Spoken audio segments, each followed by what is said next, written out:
men.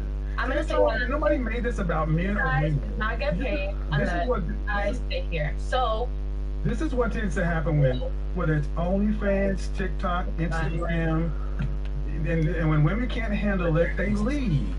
This is the point. This is about business. Business isn't offensive, but when people in their lack of knowledge gets exposed, they get offended. And that's absolutely true. This isn't about a men and women thing. It's about reasoning with someone making a lot of fast money and helping them understand that money will not last forever. You could have the same conversation with a lot of rappers and athletes, and like he said, really anyone else making money off social media at this point. Either way, he completely dismantled the two women on the side, and they don't come back until he leaves. And even when they do come back, they just argue their same non-logical points. And I am somewhat skeptical of Kevin Samuels as a businessman, but he's still in the right with what he's saying here. Either way, let me know what you guys thought about this situation. I would love for some OnlyFans girls to chime in down below in the comments. But as always, I do want to thank you guys for watching today, and thank you for subscribing. I encourage you to go follow me on my social medias. That's at Jamari Speaks on both Twitter and Instagram. And as you guys know, there's some more OnlyFans girls out here that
What's the word, y'all? Welcome back to Kings for Real. My God, it's been a minute. I have just landed here in Chicago a couple hours ago, got a nap, and I'm ready to talk about basketball. While I was in LA, a lot of stuff happened in the NBA. And though I'm not talking about it all in today's video, expect something tomorrow and the day after, because I got a lot to catch up on, all right? Today I want to talk about my favorite team, the Chicago Bulls.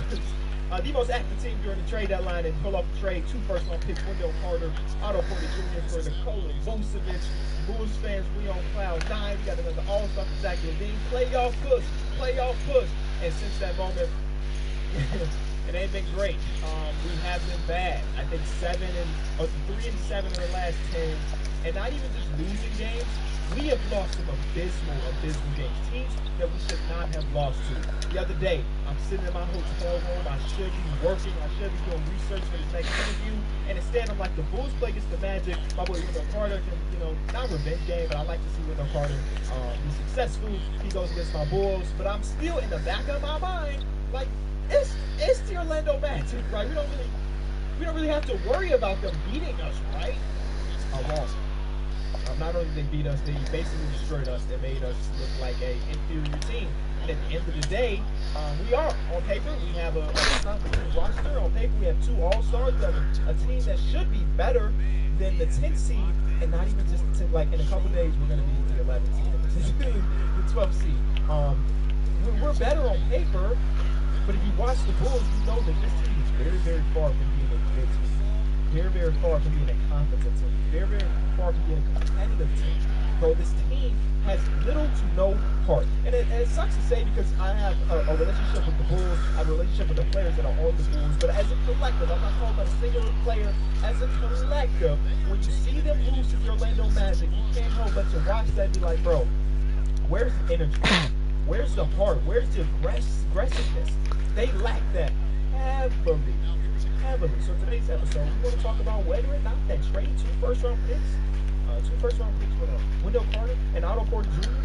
Was it worth it?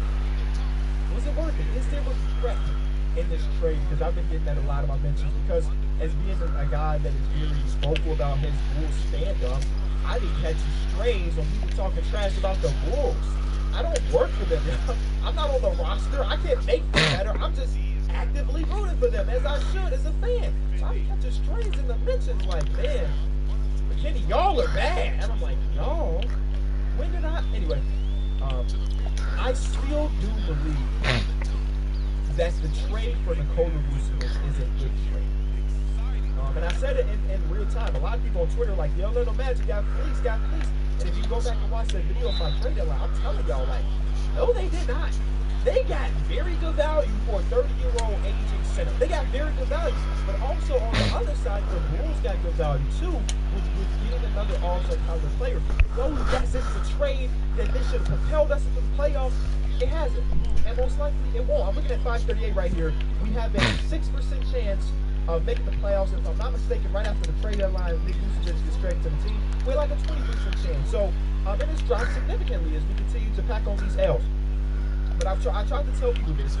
This was not a win now, make the playoffs or bust move. At least in my opinion.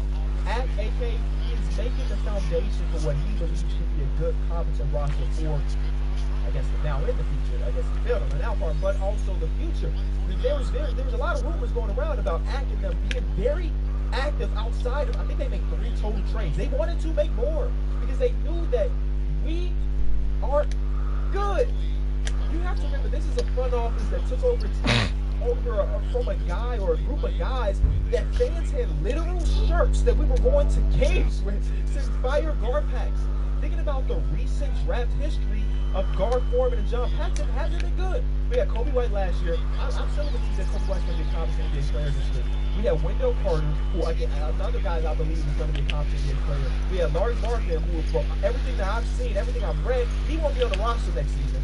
You know what I'm saying? So people are asking, Kenny, why don't the Bulls want Larry Martin? If you watch him play, you know that he is super one-dimensional. If he is not making jump shots, he is not impacting the game in an effective way that benefits the Chicago. He's impacting the game. I can hear you. So we got all of these trades.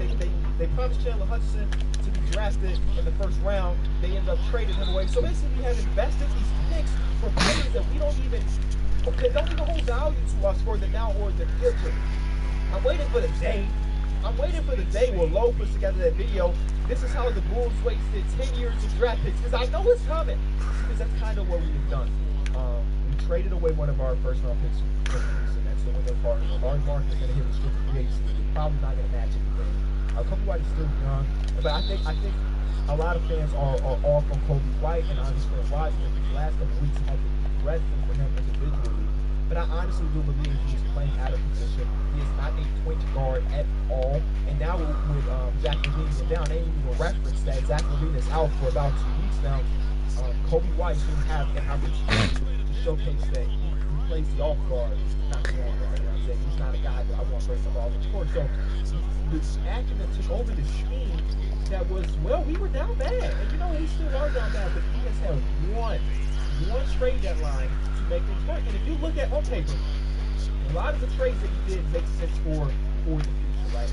Vucevic is a 30-year-old center, but it's nothing in Vucevic's game that showcased that when he's 31, 32, he'd be less effective. You know what I'm saying? It's not like he's super agile center that's dunking on people. He is a skilled center, and those guys usually sit there last longer. And he doesn't have any injury history either, like big injury history. He's a W. We're getting 21-year-old Troy Brown Jr. He's the one of the bright spots of the whole trade deadline for us. That's a W of the trade. We're bringing Daniel Tice. Now that's one that you're like, about when you think about what we gave up. We gave up Mo Wagner to get Daniel Tice to be a potential guy to help us on the playoff push. Barclays Monumentals can help you save money by planning a that playoff push is probably not going to happen. So I still believe that the deals that AK and Martins put together at trade deadline are going to be beneficial down the line. It's just right now it hurts to be a Bulls fan because you have players 3. I want to say 4 because I think that Daddy Jones is going to happen. Players 4 through 15 going out there and not playing with any heart, not playing with any care whatsoever. And eventually those players will be on this roster.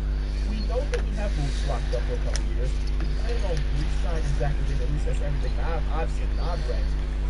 That doesn't really bit iffy because he has been so good this season. I think that was the other team trying to take it away from us. So we have some core pieces that can be beneficial for us. And what people fail to remember is the Bulls traded that pick away of this year's draft, but it is top 4 protected. You know what I'm saying? And as of right now, if I'm looking at the NBA standings, if the way that the draft lottery works now, if you're going to jump up, you're jumping up to the top 4 spot. So I'm looking at this now. We have the Raptors, the Wizards, the Cavaliers, the Orlando Magic, and the Pistons. That is 5 teams beneath us out east. And if we're going by win percentage out west, it's 3 teams underneath that. Now again, I'm saying that the Bulls are probably going to fall out of the 10 spots. Let's say we finish. If we even finish 12, there's still 5 to 6 teams beneath us. So if we're giving up this pick, it's going to be like the 7th, 8th overall pick. We still make a chance for us to get the lottery odds on our side. The perfect world. The perfect world. And this is not going to happen. But the perfect world for Bulls. So one team we have to fall out of that list. Because I am not of the opinion of, all right, guys, let's go tank to keep our picks. I still want to try to win games because some of these players will be there this season or next season. So, like, there's value to at least trying to be competent. You know what I'm saying? So, let's say we miss the playoffs. Like, the dump in the lottery will keep us get one of the top 4 picks to put them on side. They're playing with us, bro. They're playing with us. And one guy that hasn't got a lot of criticism amongst Bulls fans is Billy Donovan. And I understand the reason why he comes into a team that's not built with his style.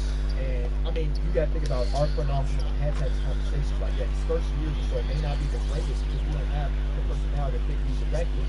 But outside of that, when you're looking at the personnel that you have, some of the decisions that Billy Donovan has made over the last couple of games have been kind of mind-boggling for a guy that's blocking every single game. Some of the rotations are very, very weird. Some of the times he decides to call timeout, you can call the team on a 12-0 run. Now I'll call the timeout instead of maybe on a 7-0 run or 8-0 run. Some of these things that, as an outsider, as a fan of the game, I'm like, bro, we could be better than this. And I can't help but to watch his post-game interviews because I watch Bill's post-game interviews with the team, and to hear his answers to questions, it's like, bro, we could be way better than this. You know what I'm saying? I think he said all the politically right things in his post-game interviews, and sometimes I want him to just be like, bro, we ass right now. You know what I'm saying? It ain't big grace for us. I still look at these trades and I'm like, bro, the Bulls could be in a good spot in a few years. And they have right optimism because it is my team. But I Buy a quality check used car online. No haggling, free home delivery and a 14-day money back guarantee. Open requesting. We leave no stone unturned, unpopular. believe things can get in the right direction, even if we finish the playoffs. The next week or two is one of the biggest of our whole season. Unfortunately, Zach will be be there for it. We look at the Cavs twice this next week. We have very winnable games. The Cavs are one of those teams that's on our butt. The Cavs, the Cavs are about 3.5 games, but we have 2 teams on the butt, and that is the Washington Wizards and the Toronto Raptors. And those Toronto Raptors have been up and down this season. We know personnel-wise, they're the better of these 3 teams. And I think they have an easy record, but the easiest record in the league as far as teams that are outside looking in trying to make that push is the Washington Wizards, bro. The Wizards might sneak in with Bradley Beal, Russell Westbrook, and some of the guys that the Bulls traded away. It would be very funny for us to try to buy down and win, and then the team that kind of sold a little bit or re-spooled on the fly end up getting that last spot. So I don't know. There's a lot of rambling. There's no notes in these videos, but it is what it is. Like I said, every other day or every day I plan on dropping a video that is geared towards the team or topic of the mind. Before we get out of here, April 28th is the day when we're launching Paul Game on this channel. This channel will be rebranded from Kenny for Real to Paul Game with Kim Beach. I'm probably, when I was just in LA, we had 4 amazing interviews, which is beautiful. One of the players coming to the show. One of them is like the best episode ever. I cannot wait for y'all to see that. So if you're around this channel, just don't be surprised if the video pops up to you and it says Paul Game instead of Kenny for Real. Because I got big things, man. Y'all know I've been working with some of these bigger companies, and I love working with, I don't want anybody to misinterpret what I'm saying. I love working with House of Highlights, but I love being an individual as well. And this Call Game thing is solely independent, y'all. I didn't hire a production company, so I don't have to edit the damn thing, but this is a solely independent project. And I think it's going to be amazing. So I appreciate your support. April 28th, and we'll talk more about it in future episodes, bro. I'll see y'all. Let me know what you think about the tale of the Bulls. See where it goes. It's a lot of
Inner happiness from delicious Onken yogurt. It's a bit like your cat finally showing you some appreciation.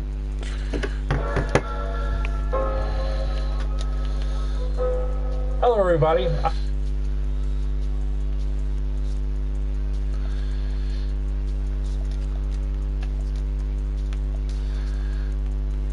have a piercing headache and I have to record a video, so this should be fun. And just to add on to it, I'm talking about my Chicago Bulls today. So the Bulls recently, as you should well know, traded for Nikola Vucevic. This was the biggest trade of the deadline, at least in the terms of name value. They moved Wendell Carter and 2 top 4 protected first-round picks, as well as Otto Porter Jr.'s contract, for the all-star big man Nikola Vucevic. Now, that's all well and good, but the issue is through 10 games, they are now just 3-7, and they're not looking all that good. The Bulls, despite significantly adding to their amount of talent, still have many problems that existed before Vucevic, and now have a couple of problems that are new to Vucevic. So let's talk about those problems and hopefully figure out potential solutions.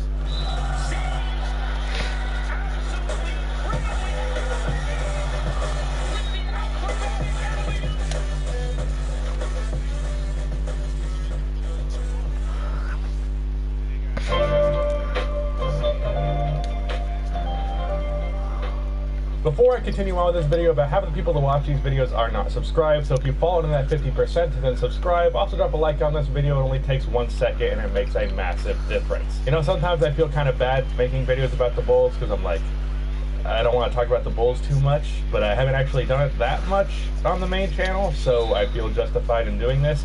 Also, not gonna lie, kind of doing this in hopes to jinx it, because every time I talk negatively about a young player, they play awesome. I talked bad about the Celtics, and now they're 7-3 in their last 10.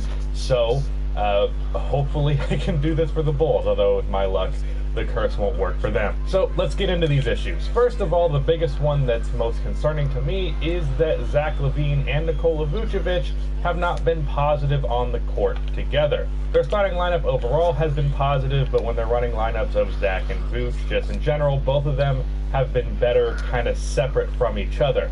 And while I think it's a big issue right now, I do think that's something that's just simply going to be hammered out with time. Zach LaVine has said it multiple times in his career that he wants to play with a really good big man, and Vucevic is that. I just think it's a matter of them hammering out the difficulties, because Zach LaVine is now going from a role where him shooting the ball is pretty much the best play every time, like almost across the board, because he doesn't have any other offensive help. Now he has another option, and he has to be more of a playmaker, look more for that. And I'll be honest, sometimes watching these games, it looks like Zach is too passive because he doesn't want to be overzealous with his shot attempts. He wants to be including Vucevic.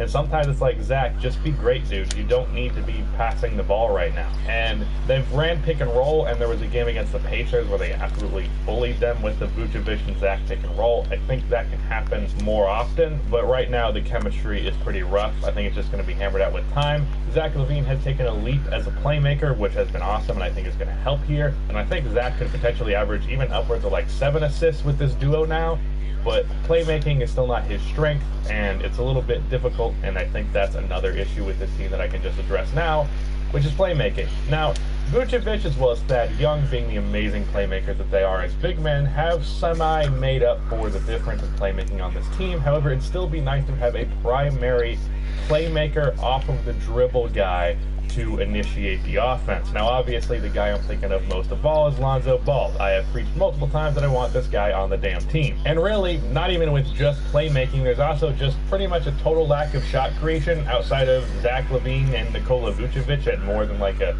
14 point per game level. Thad Young can do hook shots from time to time, but it's not like he's just out here breaking people down and getting a bunch of easy looks. Like he makes the hook shot in the pick and roll, but that's pretty much all he's really doing. And for that reason, the ability to create a shot when Vucevic and Zach LaVine are both sitting, which is less and less frequent now, but still happens from time to time, it gets real ugly real fast. As for how they fix that issue, I do think it's really just going to be a matter of signing somebody, because you can't just like boom makes someone a good playmaker or boom makes someone a good shot creator. I do think running plays to involve Patrick Williams more in the offense would make shot creation for the team overall easier. Patrick has shot creating abilities, but I think he needs to have stuff set up for him to start that because he has no issue being passive. Get him more involved in the offense and he'll be less passive. And I should say, by the way, Kobe White sometimes can be a shot creator for the Bulls, but because of how inconsistent he is, I'd say like 2 out of every, I don't know, 8 games. I could have just said 1 out of every 4.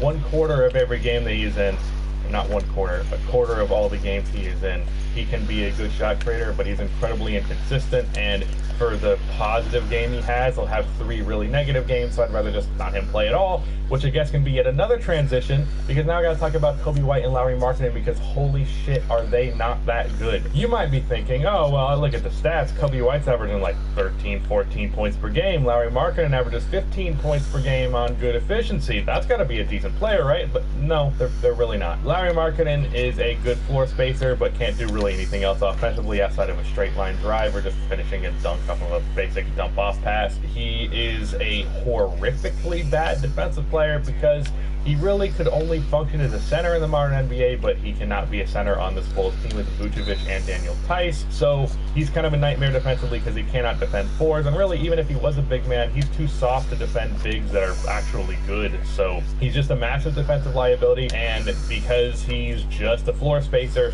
does not bring that much value. Kobe White, as I mentioned earlier, incredibly inconsistent and not a good playmaker, and it's actually very, very frustrating watching him play. And I've mentioned this a million times with the Bulls now, that he's just simply not that great, and I don't see it with him being a good player. Not even, I'd say maybe a good player one day, but not a great player by any means. I don't think he's going to be an all-star level player or anything like that, and so many Bulls fans are hell-bent on that being the case. I think gradually as time goes on, my take about him not being that great has been proven more and more right, and Bulls fans are starting to come around to that, but there's still pushback to it that annoys me quite a bit. I would like both Kobe and Lauri to not be on this team anymore by the end of the season or through the off season, but I don't think the Kobe one is going to happen. I'm pretty confident Lauri is gone, but Kobe White's probably going to stick around just because he is like 21 years old, so maybe they're holding out hope for him in that regard, but Lauri Markkanen is definitely done. Another thing that's rather frustrating, and this was a bit of an issue before Vucevic, but it seems even more clear post getting Vucevic, and that is the rotations. Now, rotation-wise, Billy Donovan has been good lately. There's still some questionable things here or there, but it's not been too bad. But to start, Zach and Vucevic were not being staggered like at all. There'd be like 2-3 minute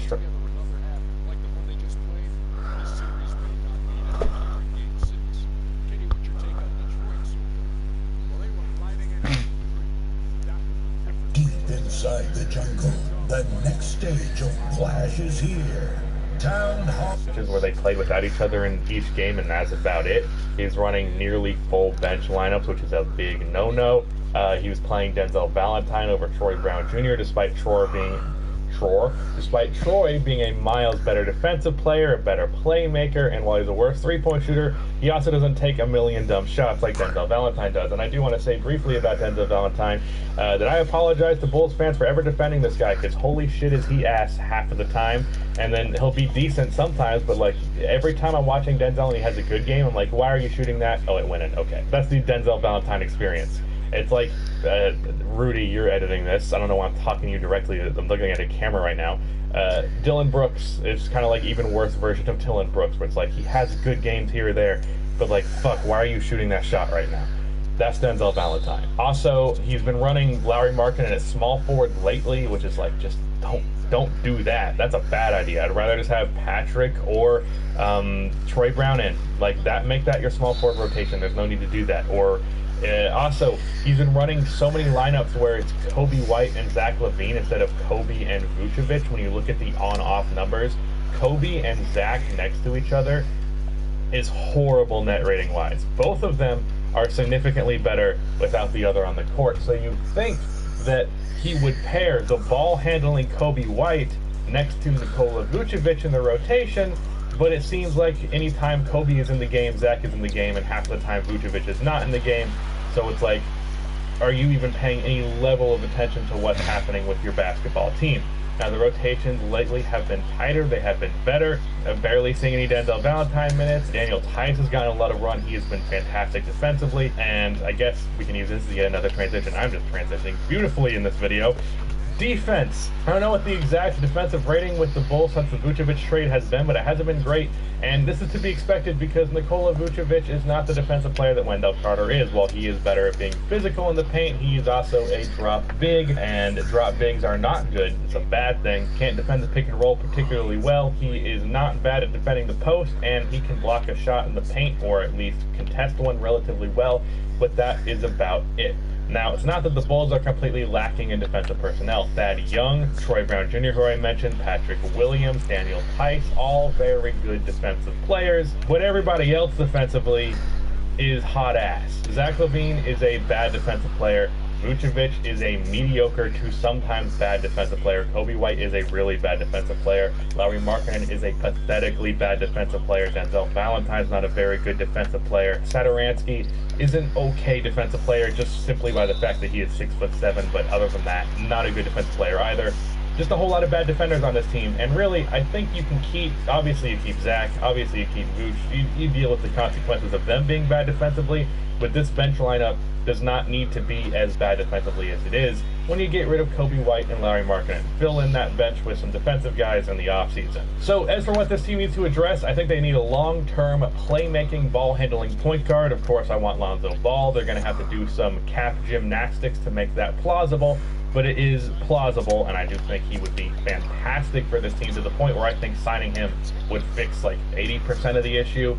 On top of that, defensively, this team needs to get depth in that department. They need to get rid of Kobe White and Lauri Markkanen, even though I think Kobe is probably going to stick around. At least replacing Lauri Markkanen with a good defensive forward is going to make a massive difference. The rotations need to be consistent and better. While they have been better lately, there was even lately a game a couple of days ago, or even a day ago, where Denzel Valentine got like 15 minutes, and it's like, dude, no, stop doing that. And everyone was healthy, so there was no justification for it. Just consistent rotation. Stagger Zach and Vucevic to where one of them is on the court at all times. Of course, get some overlap there, but the offense can at least be pretty damn good that way. Get Kobe and Vooch together instead of Kobe and Zach, and that should be significantly better. As for something else that would just be nice to have, adding another scorer could make a difference, or just Patrick Williams taking a leap in his second year and being like a 15-point per game guy would make a big difference. Either way, it'd be nice to see some more offense outside of just Zach LaVine and Nikola Vucevic. So that was the many problems with the Chicago Bulls. Hopefully, this video can jinx it, and now the Bulls are going to be like, what's it, like 19 games left? 19-0. Let's do it. Yeah. Shout out to Rudy for editing this video. That is the end of this video. Please be sure to like, subscribe for NBA content like this, and cue the outro music. My head is killing me!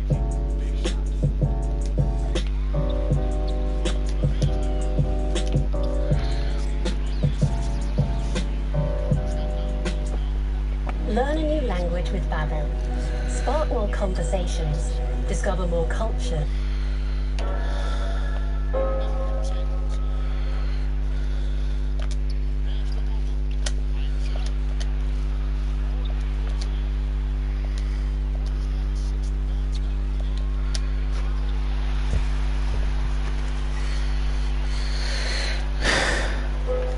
Real quick, I need to announce a few things. Basically, like what's going on with this channel, and more specifically my second channel. So in the past, for the trade deadline, I would usually just do a bunch of immediate reactions to a trade that happens, like I have been in the past, but I've really been doing that stuff over on my second channel. So for the trade deadline, which is tomorrow, I'm going to be releasing probably multiple videos in that day covering different trades and all that stuff. So if you want to see my reactions to individual trades, like in a full like 10-minute video, just looking at every element of it, that's going to be happening over there. And I'm going to be doing a winners and losers of the trade deadline video on this channel on Friday, and then hopefully on Saturday or Sunday I'm going to finally release a new deep dive.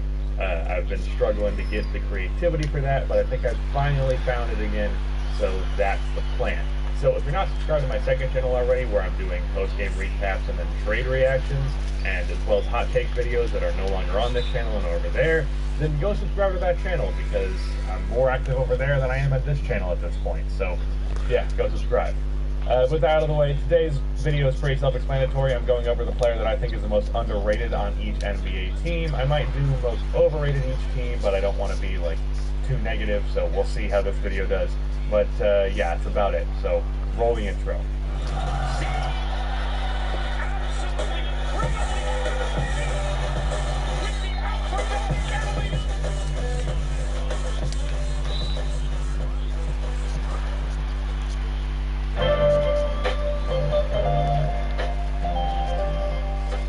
Before I get on to these underrated players, about half the people that watch these videos are not subscribed, so if you fall into the 50% to subscribe, also drop a like on this video. It only takes 1 second and it makes a massive difference. Wow, that intro was quick. I'm going to try to do this as quickly as possible because I have to go over 30 names here and explain why I think they're underrated. So just going to try and be efficient, not going to be able to fully explain each detail about why I think a player is underrated or whatnot. So starting in Eastern Conference with the Philadelphia 76ers, I have Shake Milton. Shake is a very solid scorer, despite the fact that this year his three ball has not been dropping, and that was really the big thing with him early, was that he could shoot, and that next to Ben Simmons is great. This year he's shooting 30% from three, but he's still scoring like 13, 14 points per game off the bench in about 24 minutes, which is really good for a player that was previously expected to be really just a shooter. He's doing this stuff off of the dribble, he's good at cutting, has a nice floater that he can go to.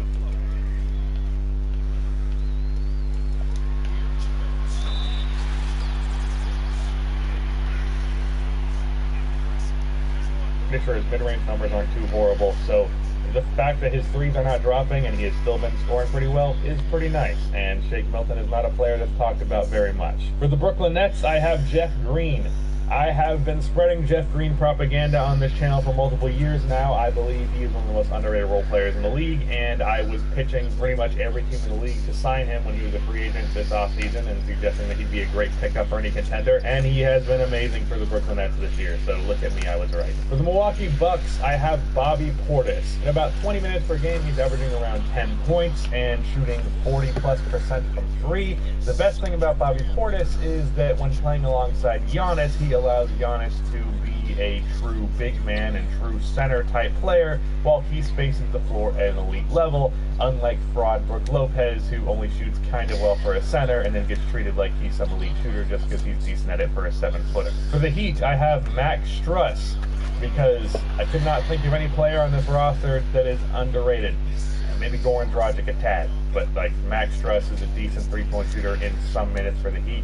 He played for the Bulls and basically got no minutes, and now he looks like an NBA player, so that's cool. For the Atlanta Hawks, it is Tony Snell, who last time I checked is leading the league in three-point percentage. He is a very solid 3-and-D player. He's a relatively big wing who plays good defense, and while he's not as good of a three-point shooter as his percentage has been this year, he's certainly not someone you can leave open, and for a relatively cheap 3-and-D wing, you can't do much better than him. For the Hornets, PJ Washington. I have been talking about how underrated PJ Washington is for years now. Not years now, he's only been in the league for 2 years, but you know what I'm saying.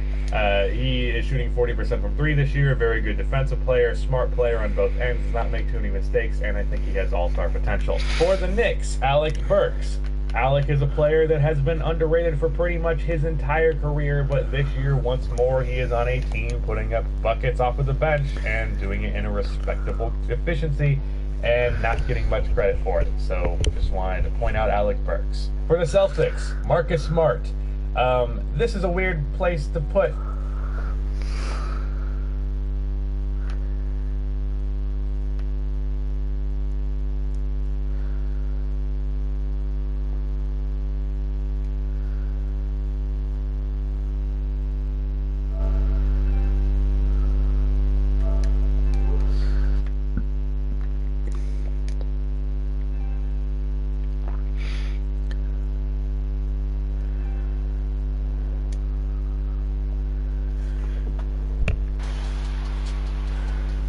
Ooh, some big boy game 7. Barclays Money Mentors can help you plan for managing your expenses and spendings. And next week, we're so you can stay on track.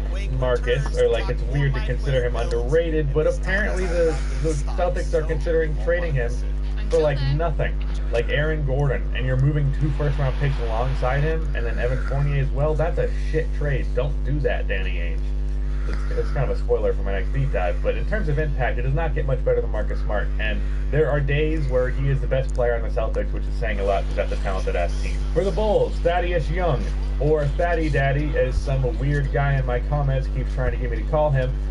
Thaddeus Young has been insanely good for the Bulls on both ends this year. He's around 5 assists per game last time I checked, but ever since becoming like a clear-cut rotation player, like in the 30-plus minutes per game after not being there at the beginning, he is like around 6 to 7 and routinely having high assist games, throwing some of the most impressive passes I've ever seen. I don't know where this came from. Thaddeus Young I always thought was an underrated passer, but this year he has been a legitimately great playmaker, and it's something the Bulls have needed desperately.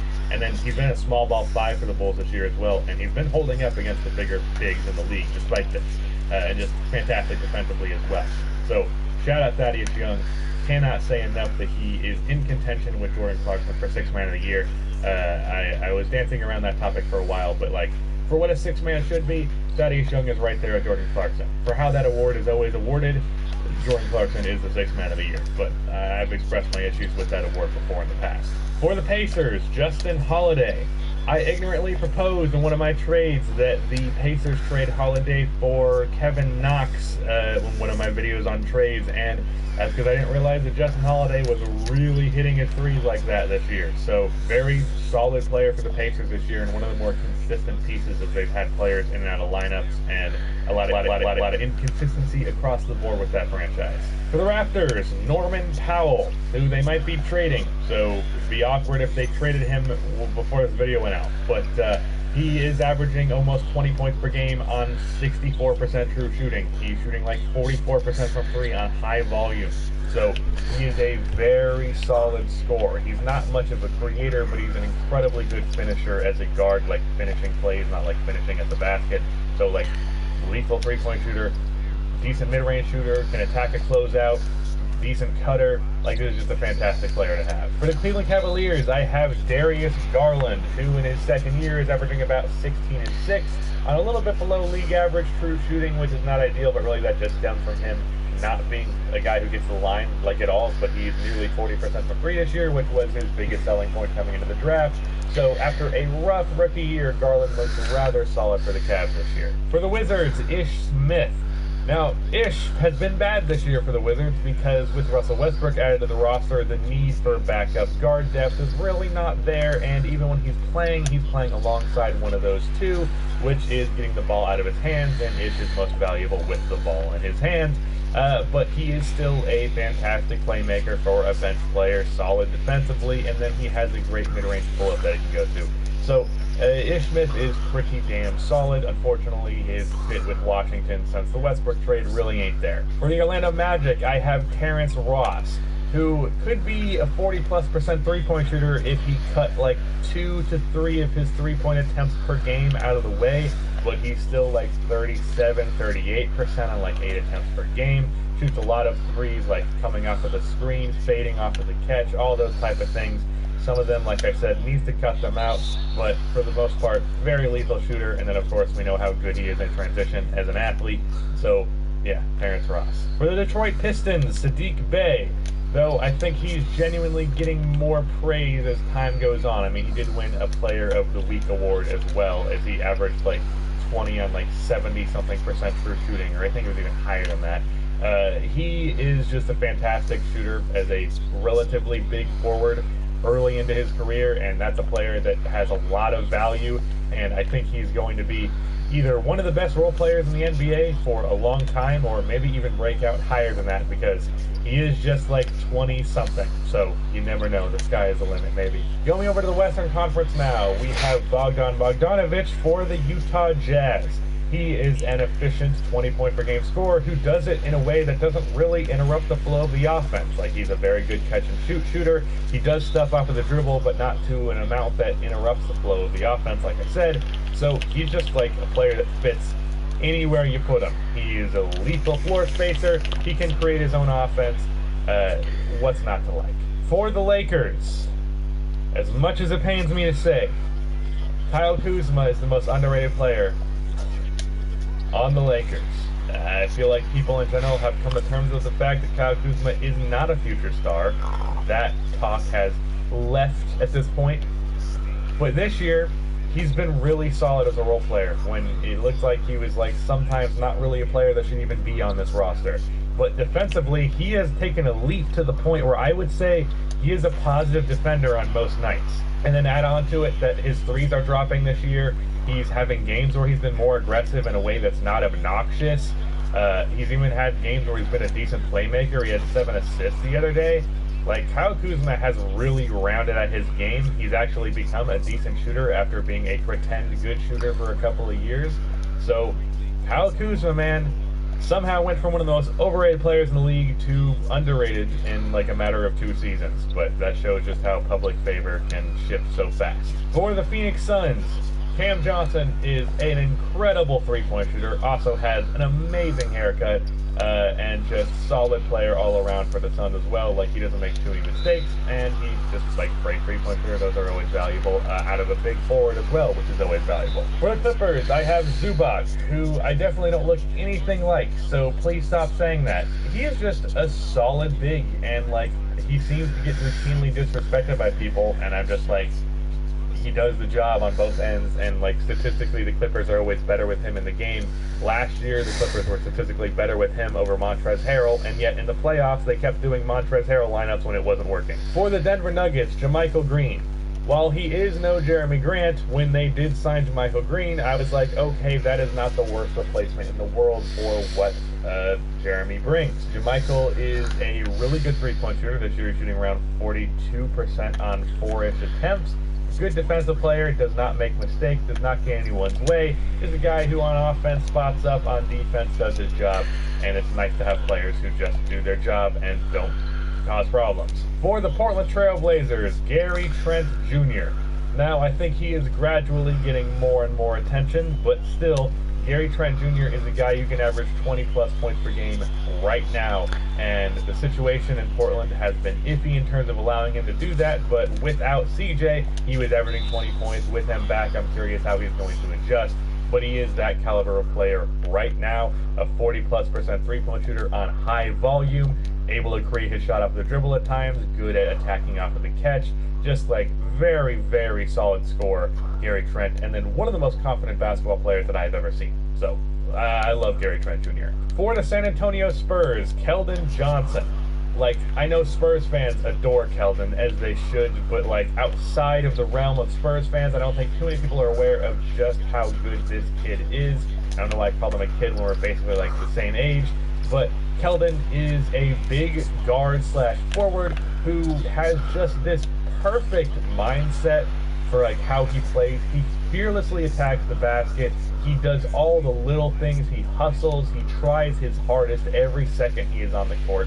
And to see that out of such a young player who also plays the guard/forward position with good size, good athleticism, and then has shown flashes of being a pretty good three-point shooter, that's a guy who has a lot of upside. Right now he's averaging like 14 points without being an efficient shooter at the moment. And he's doing that just basically off of sheer will. And I think the sky is kind of the limit with Keldon. And I think he's a future all-star. For the Dallas Mavericks, Dorian Finney-Smith. Just like JaMychal Green, solid 3-and-D player who does his job and does not get in the way. And his three-point shooting has gotten better as time has gone on, from not being good to like a respectable and reliable three-point shooter. I haven't looked at his numbers in a while, so it's going to be ironic if he's shooting like 30% from 3 this year. For the Warriors, I have Juan Toscano-Anderson, another big guard/forward who does not get in the way. I'm kind of noticing a trend here that I just have an appreciation for players who don't make too many mistakes. Respectable three-point shooter. He's shooting like 40% right now, but it's on a low enough volume that I'm not going to say he's a good three-point shooter. But defensively, he knows how to use his bigger body properly. Pause, I guess. And then just like doesn't make mistakes, and that's always admirable. And he's definitely like a solid NBA player.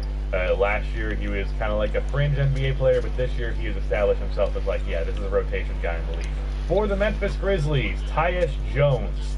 One of the players that gets more disrespected by NBA Twitter than anybody for like no reason. He has one of the best assist-to-turnover ratios in the league. In fact, I'm pretty sure over the past couple of years he's had the best assist-to-turnover ratio. I'm sure Rudy, who is a Grizzlies fan, would know this, but he's also a good three-point shooter, and despite the fact that he's small, not horrible defensively. So, like, definitely a very good backup point guard to have, and routinely disrespected just because, like, advanced stats favor him so much, and then people who hate advanced stats on Twitter are like gonna shit on like, oh, he averages like 6 points per game, he can't be that good. It's like, it's not really how basketball works, man. For the Oklahoma City Thunder, I will preach this till the day that I die. Al Horford is supremely underrated. He gets so much shit because he is old and he's overpaid and he was not good in Philadelphia last year, but Al Horford is still like 85% of what he was like 3 years ago when he was an all-star. So, very good defensive player. Offensively, can space the floor and is an incredible playmaker. Can create his own offense in the post from time to time. Good mid-range shooter. Like, he's still really good, and he gets no credit for it. Of course, in OKC, his time playing has been very inconsistent. I don't think OKC is too committed to like using him as a rotation player because they don't want to win games right now. But he is just so solid, and I'm waiting for a contender to trade for him, and I know his big-ass contract is a huge deterrent to that, but he is just good, man. Camera died again. That's great. For the New Orleans Pelicans, I have Josh Hart, who you really can't ask much more of out of a hustle rotation player because the guy is 6'5", really 6'4" when you look at him, though he does have a long wingspan, and he averages 10 rebounds per game per 36 as a guard / small forward sometimes. That's nuts. Like, that is an insane stat. He's such a good rebounder for a guard, and then add on to it that he's good defensively, he makes hustle plays, he's a good finisher. His threes are rather inconsistent, but at times he can be a good three-point shooter. That's just a very good player to have, and I feel like the Pelicans should view him as their at least short-term starting shooting guard, and that just doesn't seem to be happening. But yeah, I'm very high on Josh Hart. For the Sacramento Kings, Richaun Holmes. Now, he is another player that is starting to get more praise as time goes on, but I was on the Richaun Holmes train back when he was in Philadelphia, and even more so on the train when he got traded to Phoenix. But defensively, good shot blocker, though he is undersized as a 5, so he has those weaknesses. And then he's not the best rebounder in the world, but he's an incredible finisher, very much a hustle guy, loves the hustle stuff, and then he has this one-hand push shot, like, floater thing, but, like, sometimes it's, like, you know, too far for, like, that's not a floater, but, like, he does it from, like, the free throw line half of the time, and they just go in, like, so often, and, like, that's just it's a weird quirk with him, but, like, it's such a big part of his game, so he's very good. For the Houston Rockets, Kevin Porter Jr. Now, his three-point shooting has been rough since he has gone to the Rockets, but in the 8 games he's played, he's averaging around 14 points and 6 assists. His playmaking has taken a massive leap on this team thus far. He's just a guy that I think has a whole lot of upside, and the Rockets getting him for like a second-round pick is insane. So look out for Kevin Porter, because once he establishes himself, I think he's going to be very, very good. And then finally, for the Minnesota Timberwolves, I have Jalen Noel, who, in the absence of Malik Beasley, has stepped up and just been a fantastic player for them offensively. He's a good three-point shooter. He has a good mid-range pull-up that he goes to off of the catch quite often. He's just, like, been efficient almost every game he plays, and, like, he has the poise and composure of an NBA vet, despite the fact that he has barely played in the league. So, another talented guard with really good shooting potential that the Timberwolves have, and yet they still are going to remain not that good despite the fact that they have plenty of talent. Part of that is injuries. I'm fully aware of that, but still, it's annoying with Minnesota. But yeah, those are my most underrated players on each team. Again, go subscribe to that second channel if you want to see my reactions to trades when they happen. That channel is going to be spammed with videos. So yeah, go subscribe over there. Also, there is a new podcast. I forgot to mention that earlier. It is one of our, I keep saying one of our best episodes every time, but like, it was almost 2 hours. It was just a great conversation. Rudy edited in that clip that I told you to on the podcast. Hopefully you remember. Here it is right there. I don't know if this is way too late. I didn't know I didn't know what a vagina was until I was like 10. So go check out that podcast if you have not yet. That's going to be linked in the description and the pinned comment. And again, subscribe to the second channel.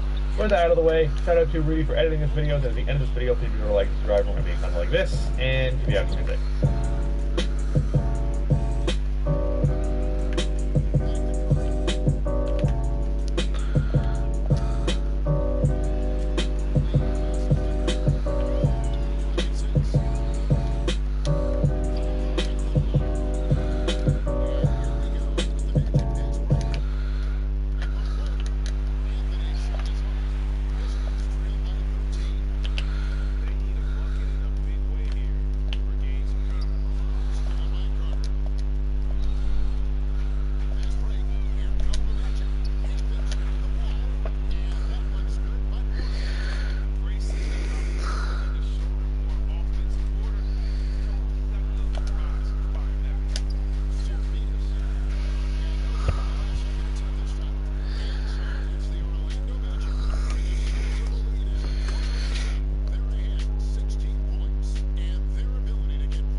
Welcome back. Today we're reacting to, I believe it's the Roommates podcast. One of my favorite podcasts, and Candace Owens on, and she's gonna explain the biggest problem with women today. And these women will realize that when you follow these people that are, you know, self-imposed feminists, I'm a feminist, I do this, I'm a feminist, I hear that word over and over and over again, you'll find that the majority of them are miserable. Look at their lives and ask yourself the question, do you think they are happy? Do you feel good when you do what they do? Right? When you're constantly looking for a dopamine hit from social media because you took your clothes off and you want somebody in your comments, you know, a thirst trap with your ass out, right? And you want someone in your comments going, oh, you slay bae, you slayed the day, bae. That dang slay bae, am I that old? I don't know about these. No, I mean, you know, every time like slay, you slaying, you killing it. Oh, okay. Hey, she brings up a couple. You wanna let her talk more? She's not talking, but she is. So far, I agree with a lot of what you're saying. Hashtag Tuesdays, am I right? Yeah. And you do this stuff for attention. She is stunning. And you can get guys sliding in your DMs. You can get guys telling you you look good. You can get guys that want to sleep with you. How many of these people actually the guys that want to stay with you, right? Are not in somebody else's DM. The same way that you found him is the same way he's going to find somebody else. Because we are increasingly becoming a part of a society that's ADHD. You want to know why our grandparents stayed together? Because they weren't looking at ass cheeks all day on Instagram and refreshing it and going, oh, well, that girl looks younger, that girl looks better, that girl's face tuned, you know, and I think that... Bro, she's saying so many facts in 1 minute. I'm scared. What else is she going to say? I swear, I need everything. The thirst for attention is a disease.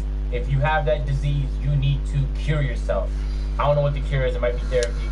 It's working through whatever is the void in your heart you're filling with attention. And you know what it's certainly not? What? It's certainly not liberation. Oh, 100%. And she also brought up the grandparents, and she's like, yeah, this person looks younger. There's always going to be something that's better about somebody. Yep. If you're always just monkey branching to find the next thing, you're kind of just ruining everybody along the process until you get to what you feel like is the tippity top. Yep. And then is that person going to treat you the way you want to be treated? Nope. And she's asking the right question. Is that person going to stay? I generally don't like living in a world where being a man is a horrible thing, and no matter what a woman is, it's a wonderful thing. Seriously, okay. Young women that they're following are telling them. You've got 13-year-olds getting lip injections, right? Because they want to look like Kylie Jenner. That's Again, true. not a shot to Kylie Jenner. But what society have we created that ever made Kylie Jenner feel like she had to go out and buy those lips? That she had to contour her entire face and change her entire body? She's already a beautiful little girl. So the society is ill. It's not normal, right? Don't let these people convince you that that's normal. That's cancer, and that cancer will become contagious to you if you accept that. If you don't follow better role models. At the end of the day, even though we're not saying it's easy to live that life, it's definitely easier to fall in that trap and participate in those shenanigans. But at the end of the day, you still have to want better for yourself. You still have to want you to be better as a person. So yeah, I wholeheartedly agree with her. You can't keep going back and forth like that. You have to want better for yourself. A lot of women when they hear conservative values, the trigger to them. Those are conservative values? I don't believe those are conservative at all. I think that, but it's crazy how much the line is removed because that should be the norm. That should be the norm. Why do you feel like there's so much of when they're hearing about some of the things that you say, like what makes you happy making your husband a sandwich? Some people like that sounds crazy, right? So why do you think there's such a disgust, such a rejection of that kind of idea of that kind of woman in regards to modern society? Because how do you define feminism? I can tell you how they define it and what it actually is, right? So feminism in school, when you learn it, is you're just fighting against the patriarchy, and you're supposed to see the patriarchy everywhere. The same way that critical race theory and race is being taught. The idea is they're not actually teaching you anything about how to hate white people when you're learning about race in school, and when you are learning about feminism, they're not actually teaching you anything other than how to hate men and to see the patriarchy and men putting you down everywhere, right? I disagree with that. I disagree with teaching that in school. I think that's more social media. Maybe not in Georgia. I'm telling you, university. I went to a sociology class where they taught me all that stuff, and they didn't teach it to me like a theory, bro. They taught it to me like this was factual. And I remember like a year later after I got done with the sociology class, and the part that pissed me off is because I thought about minoring in sociology because they make you feel like you're actually gonna make change in the world as a result of believing these things. Like you're helping push forward better and good in the world. And the reality is like that's just a way of thinking. That's not the only way of thinking, but they never said that. You're producing women that see the patriarchy everywhere. It becomes like a paranoia, right? Oh my God, I asked me to make a sandwich. I'm not gonna make a sandwich, and then that's it. I'm trapped. And they're actually not realizing that there actually was an incentive behind you even being taught that. You've never actually lived the life of making a husband a sandwich, and they think that's going to send you back and suddenly you're going to lose your voting rights and you're not going to be able to go get work. You know, there was a time when there was a need for feminism, first wave feminism, right? But first wave feminists want nothing to do with third wave feminists, which is where we're at today, right? Women that think that actually first wave feminists, you could argue, envied men, right? They wanted to be able to go to work. They wanted to have that option to be something outside of the home. Right now we have that option, and we're being told the exact opposite, which is that everything in the home is bad, and that's what you call throwing out the baby with the bathwater. There are some really amazing things. I think the best things that come out of being at home. Sometimes I think we got the bad end of the deal, right? I'm like, wait, we got to stay at home and do nothing and spend our husband's money, and somebody complains? Yeah. That's a joke, guys. That's a joke. But no, and to me, I think that's a... Hey, you're making a bad joke if you got to say a couple times. Just, hey guys, that's a joke. No, but I understand what you're saying. I definitely understand what you're saying. As a woman, you don't have the responsibility. You don't have to necessarily have the responsibilities as a man. Why are you debating that? It's wild to me, but now the world is so, especially in America, in America, it's so liberated and free for women that you have some choice. But to sit there and say, to look down upon women who choose that lifestyle, to me is wild. You want choices. If you want to have the freedom of decisions, then you should also respect the decision of, I just want to be a housewife. I just want to be a stay-at-home mom. That's what I want to be. If that's what they want to be, then that's what they want. I've unfortunately seen that happen so much in society, that there's such a mischaracterization to me of what people think as stay-at-home mothers and traditional women. There's such a mischaracterization, like these women were prisoners, right? You know, and so whereas, like you said, I think first wave feminism wanted women to have a choice, but then third wave, the choice is gone. You must choose what we want. Exactly, right? What we want is you need to be top 40 Forbes company, a corporation. If you don't have that, then you somehow failed. And I'm like, that is so backwards and so wrong. And it also goes against biology. You know, there's a reason, biological underpinning to everything that we have in this society. People keep trying to outthink biology. It doesn't work that way, right? There's a reason, women can carry children and men can't. So that instantly allows man to have different goals in terms of the workforce than women, because that means we have to make a decision: do we have children, or continue working in our career, or try to juggle both? Men don't have that same pressure, and it's not their fault. They didn't design this. Men weren't like, well, I have an idea, let's not be able to carry children, only let women be able to do that. And so there's the biological reality of that, and increasingly you see women that go for it in terms of their career because they have the societal pressure, and then it's too late. But she brings up a good point. It's a societal pressure. Because you should feel free to do whatever you want to do. If you feel like you want to be a housewife and it's your life's objective to take care of and raise wonderful children, then as a person who doesn't like traditional relationship, I'm not gonna sit here and shit on you. You know what I'm saying? Because that's what you want for your life. And you know what's crazy? You go out and get that. And if that makes you happy and both y'all happy together, there shouldn't be any societal pressure telling you what you can and can't do. Can you imagine? And then if you let that govern the way that you act on a daily basis, like what kind of life is your partner gonna have now? That's the problem. That people are now allowing other people to dictate what they do in a relationship with someone. Oh, my days, one of You cannot allow what Bobby and Susie say about your relationship with the person that you are in with, especially when you should be asking yourself, most importantly, you should be asking yourself what makes you happy. That's it. That's what you should be asking yourself. This job is not making me happy, but my gosh, can I just tell you as a new mom, what you feel like when your son smiles at you. Like, you know, when your baby looks up at you, there's no greater feeling of accomplishment. Like there is not. I have accomplished a lot in my life in terms of my career, and I can tell you there is nothing that satisfies me more than just my baby smiling at me. And we're taking that away from women because we're telling them that's the wrong aspirations to have in life. Another thing that I've noticed going on in society is that there is a lot of cynicism towards men as well, and you've talked about it, you know, as well on your show. How would you encourage them? How would you motivate them to not be as cynical and to be more optimistic when it comes to men?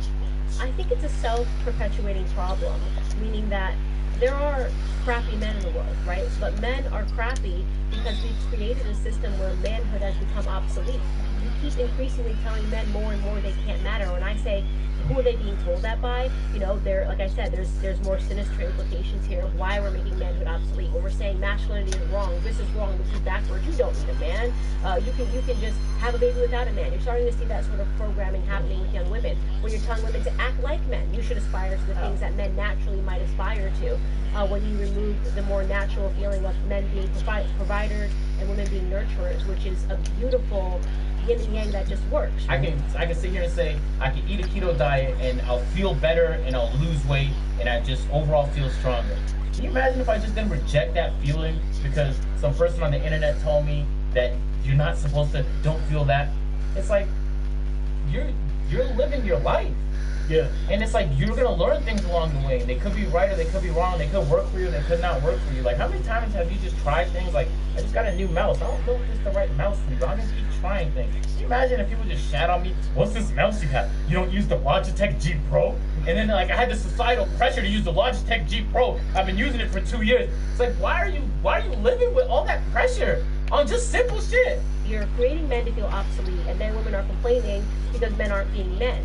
You know, it doesn't work that way, right? And not only that, then increasingly you're telling women to be the opposite of what I think men want, right? The opposite, maybe in the instant when men are not thinking with their big heads and they're saying, oh, whoa, she's out naked, great, I'm gonna go for it. That might be what a man wants, but long term, that's not what a man wants. A man doesn't want a girl that's just gonna be naked all the time and put herself out there available for every man to see. You know, that I don't have to be a man to know that that's not what men want. So then you say men suck, and I ask this question all the time. You complain about men, but are you being the type of a woman that a man would want, right? It's a self-perpetuating problem, and then you say that, and they're, oh my God, against the world human being. And I'm looking at you going, I'm not a dude. I wouldn't date you. You know what I mean? Yeah. And so, again, self-perpetuating problem. Not enough women calling out the fact that women are not desirable right now, in my opinion, right? They're sexually desirable, but I wouldn't want to take you home to mom desirable. And then you have men who are you know, over the stick and being told, man, bad, masculinity bad, who need to be told, no, stand up, you know, tuck your shirt in, right? Be a leader. Be what a man is supposed to be. And that dies when we're not even allowed to say man and woman anymore. And that gets me to transgender. And I could rant for 3 hours on that, so. No, Candace, I like it. She is really about to get her mad. But I agree with, I don't know how much longer this video, but I agree with about like 80 and 90% of the things she's saying. It's like, oh man, like, I disagree with the what she considers the natural roles. And it's like, I feel like some people just determine what they are best at and what they can do. I wholeheartedly agree that, I mean, there can be men who are stay-at-home fathers who are like wife. I don't think you can ask me I agree 100% with that. I feel like it's weird to kind of just prescribe these roles for people before they get a chance to figure out who they are. Yeah, exactly. They might not want to do those things. It might be harder, but they can still find a partner that accepts them. So I'm a lot of the same ways. I could just fill in. Like at the end of the day, there's things I prefer, but I don't know. Hey, if y'all enjoyed the video, make sure to drop a like. Hey, click on this video. He's reacting to Shannon Sharp not taking responsibility.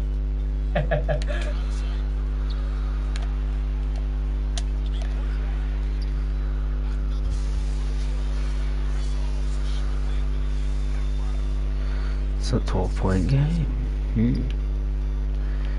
I'm shaving it off. I'm shaving it bit by bit.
The dark days are over. Run fast, run slow. It's been a weird season due to the unique circumstances, but now with the college basketball year all wrapped up, in today's video, we're going to do a 2021 mock draft. The support lately has been amazing. I really appreciate it. Well over half of you guys that have been watching the videos are still not subscribed.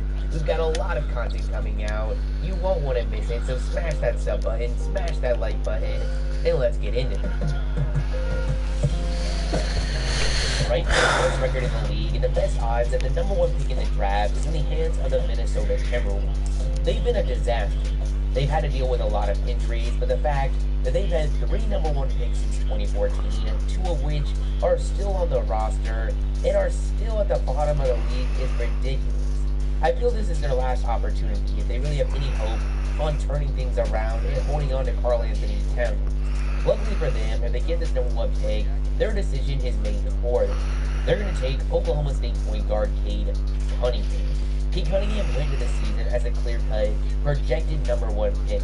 He could have probably averaged 12 points, shooting 30% from 3, and still had the keys to be the #1 selection, but that's not what we saw. As a 6'8" point guard, he averaged 20 points, 6 rebounds, and 4 assists, shooting 44% from the field and 40% from 3 on over 6 attempts.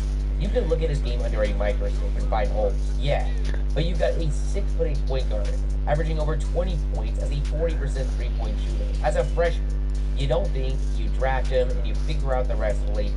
If this selection were to actually happen, the Timberwolves would be going forward with a core of Cunningham, Anthony Edwards, D'Angelo Russell, and Karl Anthony Towns. At least on paper, there'd be a lot to get excited about for Minnesota fans. The second best odds at the top pick belong to the Houston Rockets. Rockets fans are going to be watching this draft lottery as close as they can, as while right now, we projected them to have a top pick and hold on to it. Neither are a given. Right now, they have just over a 50% chance at landing inside the top 4. If they fall out of that range, their pick is going to be going to the Oklahoma City Thunder. But here at 2, I think their decision is pretty clear, all things considered, and that's Gonzaga point guard Jalen Suggs. He's had a really interesting season. Gonzaga almost never has a one-and-done player. They've never had this high of a recruit. For him to come in and run this offense was really impressive. He was a huge part of them being just 1 game away from a perfect season. The 6'4" point guard averaged 14 points, 5 assists and 5 rebounds, shooting 50% from the field and 34% from 3. He's super well-rounded on both ends. He'd be going to a team with some solid pieces going forward in Kevin Porter Jr. and Christian Wood. Them walking away from this draft with a floor general like Suggs, I think would be a great move. The Pistons are going to be coming in at 3. Aside from landing a most improved candidate in Jeremy Grant, there hasn't been much to get excited about in Detroit. It's no surprise that they've got some of the best odds in the lottery. I'm really not a big fan of today's game at taking centers with top picks, but it's hard to say anything negative about USC big man Evan Mobley, who's exactly who the Pistons are taking here at 3. He came in as a top recruit and didn't disappoint. He averaged 15 points, 9 rebounds, and 3 blocks, shooting 58% from the field. The coordination at that 7-foot frame, you just don't see very often, giving him a crazy amount of upside, and I think it'd be an exciting selection for Pistons fans. At 4, we've got the Orlando Magic, and this is another one where, considering who is off the board, their decision is simple. They're taking Jalen Green. Green actually graduated as the #1 recruit in the country, but decided to take a unique path, and instead of going to college, went to the G League. I really didn't know what to expect from him in terms of production, but so far in 15 games, he's been impressive, averaging 18 points, 4 rebounds, and 3 assists, shooting 46% from the field and 37% from 3. We all knew Jalen Green could just jump out of the gym. There was no denying the talent, but seeing him be this good of a shot creator, shooting this well from 3 and from the line, really makes me confident in him going forward, and personally, I would just love to see him fall in the hands of the Thunder. The Magic at the deadline went headfirst into a rebuild after trading away both Aaron Gordon and Nikola Vucevic. Landing a player like Green would really be a great start in their new direction. Right now the consensus seems to be, and I would have to agree, that this is a 5-player draft, similar to how the 2019 NBA draft was really top-heavy with a sharp fall-off of the level of prospect after Zion, RJ, and Zion. In this case, we're seeing a big fall-off after the 5th pick, which is in the hands of the Thunder, who are taking Jonathan Kuminga. Kuminga's another guy that decided to go to the G League instead of college. He has a ton of potential with crazy athleticism at a 6'7" frame, but unlike Green, his production's been kind of disappointing, which could cause him to fall even further leading up to the draft. With the 6th pick, we've got the Cavs, and it looks like their future's bright with their young guard duo of Colin Sexton and Darius Garland. In this mock, I've got them grabbing the top power forward, Scotty Barnes. Barnes came in as a pretty high recruit, and he's been solid. His stats weren't anything crazy at Florida State, as he averaged 10 points, shooting 28% from 3, but he's extremely well-rounded on both sides. His playmaking at the 4 and his frame has really made him a top prospect, and I think he'd be a great addition to this Cavs roster.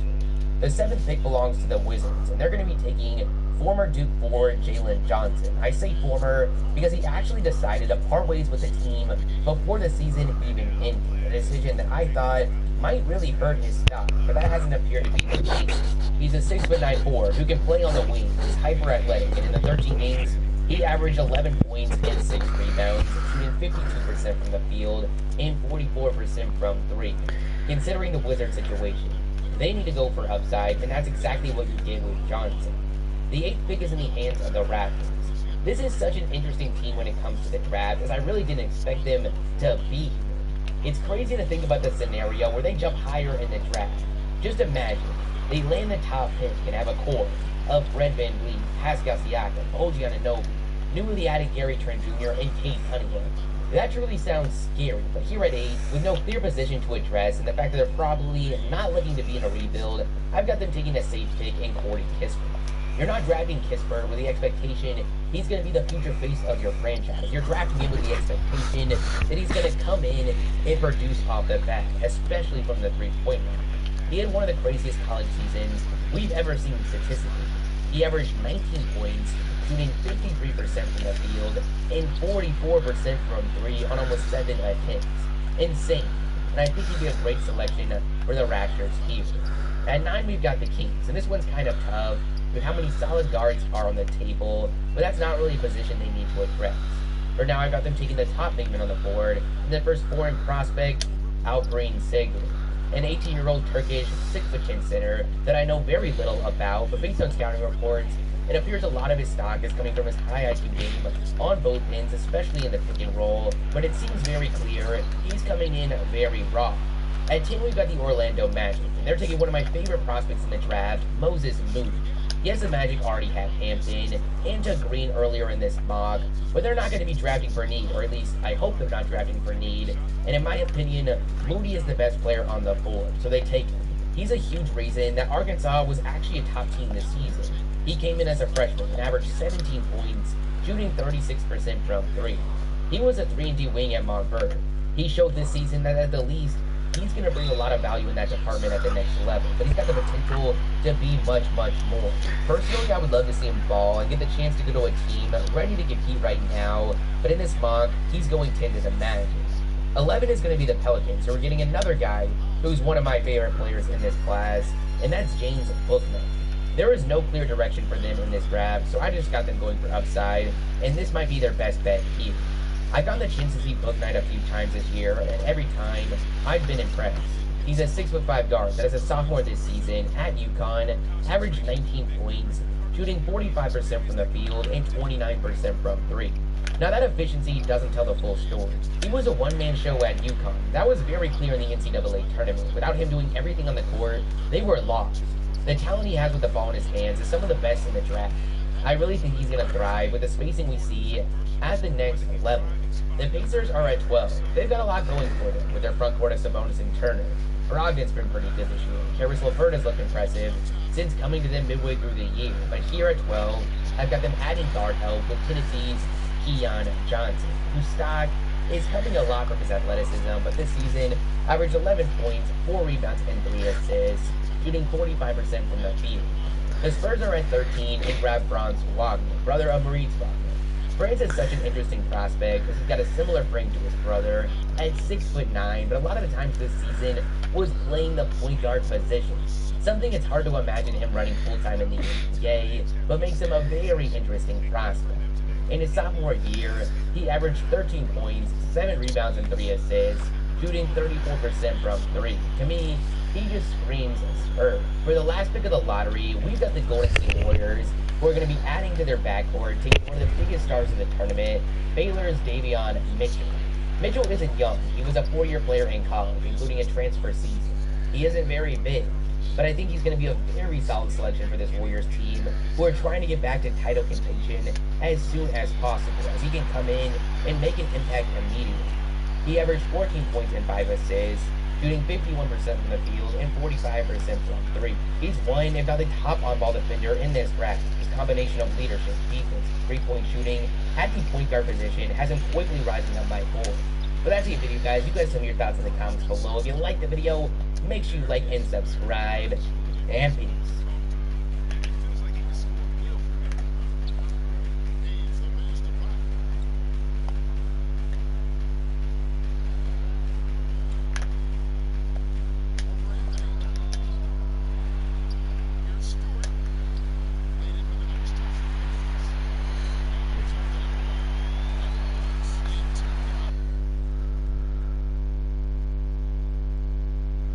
Playlist, Sideman Short, because we have Sideman Short in the channel now. Sky High. Yeah, I literally watch every single episode. No, not really episode.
guys, what's going on, and welcome back to a brand new game show. Today we have a lot of returning faces. On my left we have Talia, Randolph, and George. What is your team name? We didn't know about this. I feel like I've been moved into a stupid team. Team Stupid then. Alright, Team Stupid. And on my right we have G, Con, and Toby. What is your team name? Team Gum. Team Gum, because we all had gum in. He said Gum. Gum. Team Gum versus Team Stupid. We start off with a bonus round. In front of you right now is a mix of 2 people. Okay, so it'll be the first team to get both people right. But if you shout out 2 people, it'll be passed over to the other team. Go! Oh, jeez. Oh, shit. You got it. Say it. Selena Gomez and Eminem. The answer is Selena Gomez and Eminem. Well done. Randolph, man, I thought you'd have got it. You're meant to be the rapper. Yeah, and I got Eminem. To be fair, he got the rapper. Harley is the singer. I said. I'm already triggered. Alright, we move into round 1, where I'm going to test your knowledge on the other team. Oh. Talia's team. My team, you know. Yeah, Team Stupid. You're Captain Stupid. Yeah, you'd be proud of that. Yeah, take it back. Take it back. What is G's favourite word? Is it A, falafel, B, collywobble, or C, bizarre? It's falafel. I don't need multiple choice for that. It's falafel. Okay, let's go. G? Yeah, it's falafel. What? Yeah. What's your favourite word? Amalgamated. Whoa. I've got a favourite swear word. You might have to bleep this out. What did you call me? That'll be censored. Thank you. Did you hear that? No. That. It was a Pretty certain he said what you think he said. Oh my God. That's why I got censored. And he's cancelled. Alright, Team Gum. How many times has Talia moved? Is it A, 9, B, 11, or C, 13? I mean, technically she's moving right now, so this question is flawed. That's why I wish I was on Toby's team. Oh, what? I did Banton over here.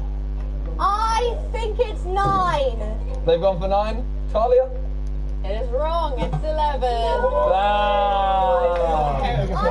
Because I thought one time in Freya's video you said when I moved. Yeah, that was an old video.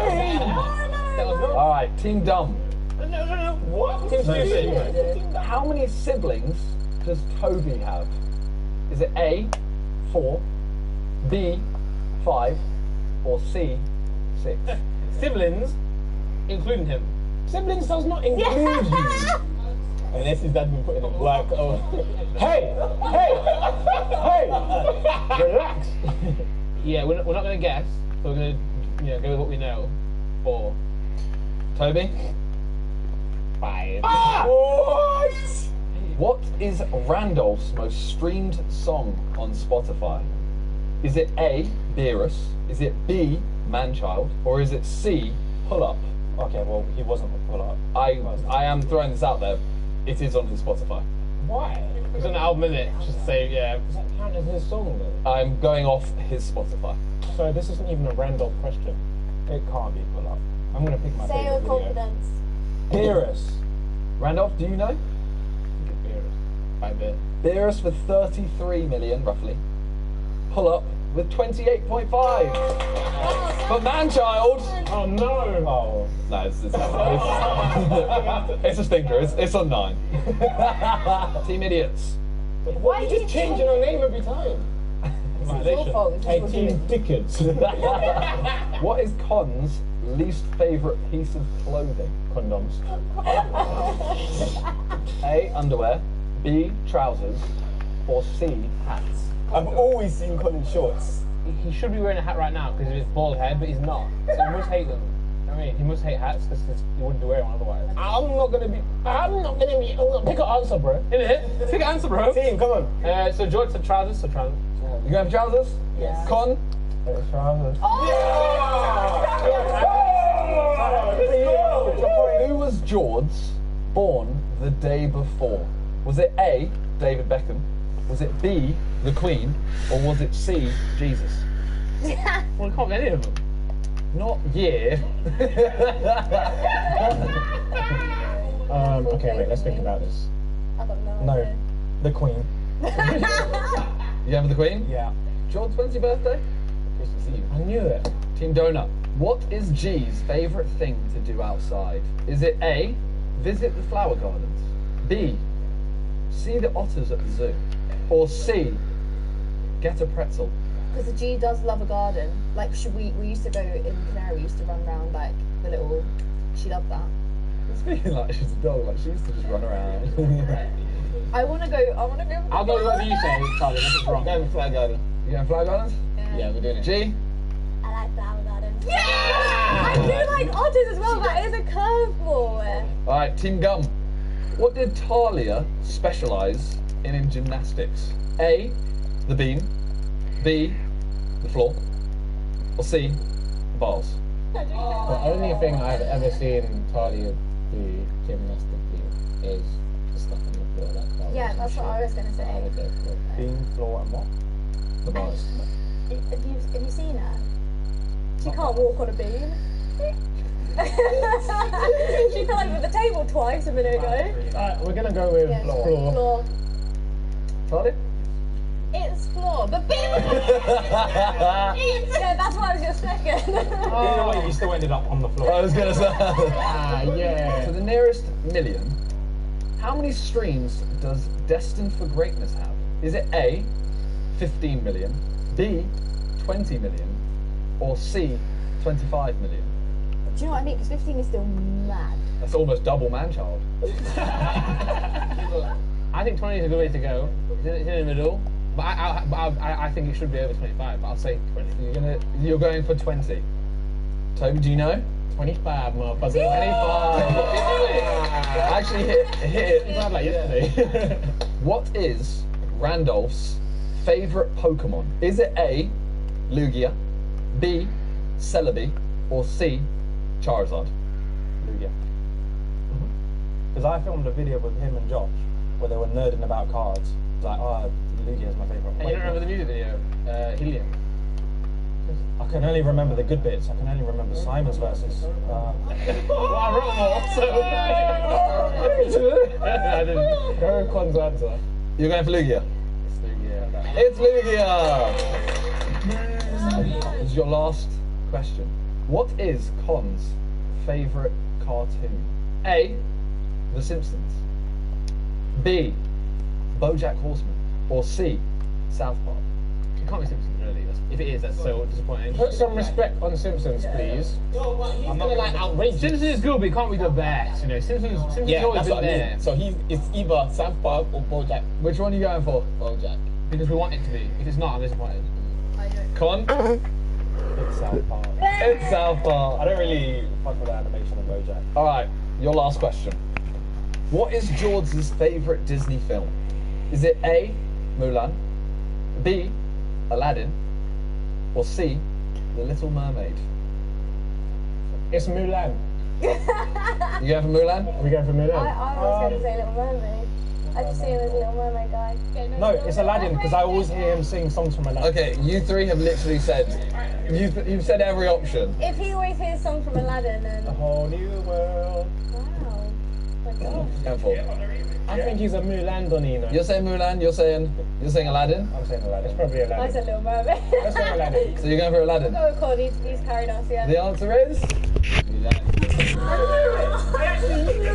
We have a bonus question. A bonus question. Which one of these three has worked at Asda in the chilled section? It's not. I don't think he's telling me. It can't be done. What, you saying man can't work at Asda? I don't know. I don't see. I can picture Con in uniform. Oh. Hey, Con the key. Hey, what? Hey, Simon, hey, check that, bro. That's just the ones that slap their bum. That's right. That's Asda. I know, I do feel like Toby did work at Asda. I think we should go for it. It's a You're like Toby. Let's go for it. Could the Asda former employee reveal themselves? It's Toby! Well done. That's crazy. Your bonus question. Which one of these three still has their umbilical cord? What? Yeah, it has to be. Because like his mum kept his Pokemon cards in pristine condition, right? PSA 10. umbilical. PSA 10 umbilical cord. We're in a jar, just like floating.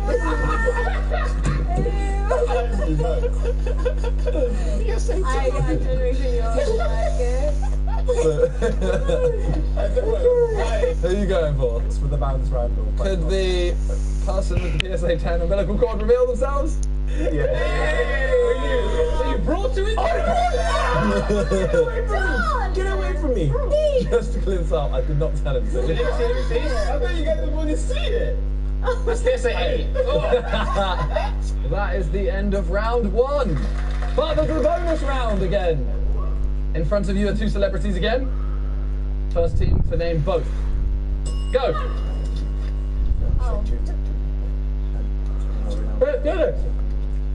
Dua Lipa and Cristiano Ronaldo. The answer is Dua Lipa and Cristiano Ronaldo. Oh my god,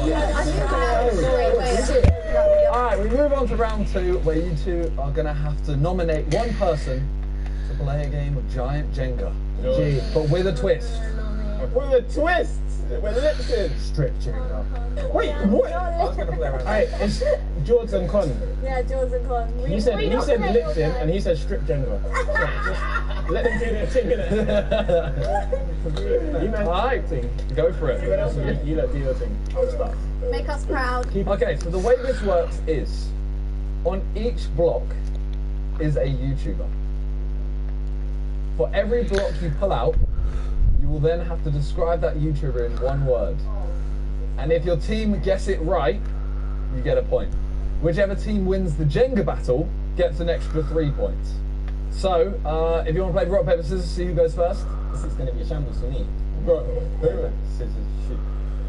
I knew he was going to do that and I still went for paper. Yeah. You want to go first or second? First. Okay, George, go ahead. Oh, this is kind of stiff still.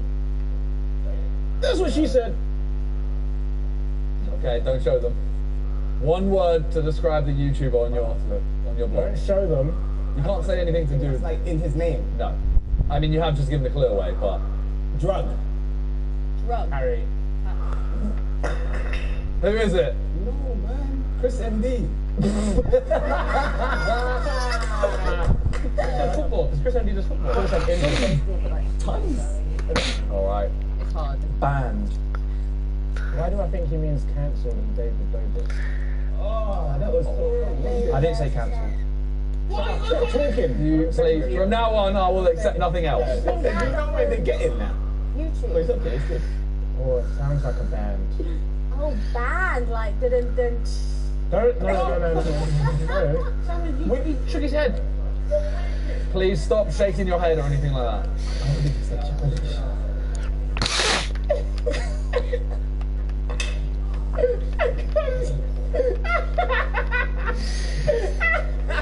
Okay, we already know Mike Fox has been banned. So The answer is...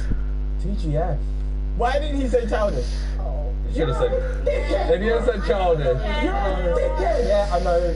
banned. They're banned from uploading right now. Are they? Well, they're banned from driving as well. I didn't know what other way to associate them with. I should have... Oh, this is a very good one.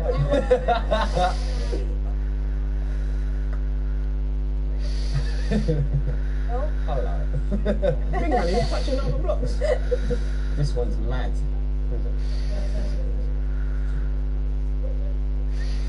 I have no idea about this person. So it's a person? It's a person. Wow. There was a couple dog channels on there. Do you know who they are? Yeah. Nothing what they do. Alright, here we go. What is the word? That was bad. I hope that's right. Alfie Days. Go on, Alfie Days. The answer is? Joe Sugg. Joe Sugg. Oh! Did you say Strictly? I don't. Oh, yeah. Alright, cons go. What's your word? Gum. Gum is my word. Gum is the word. Gum.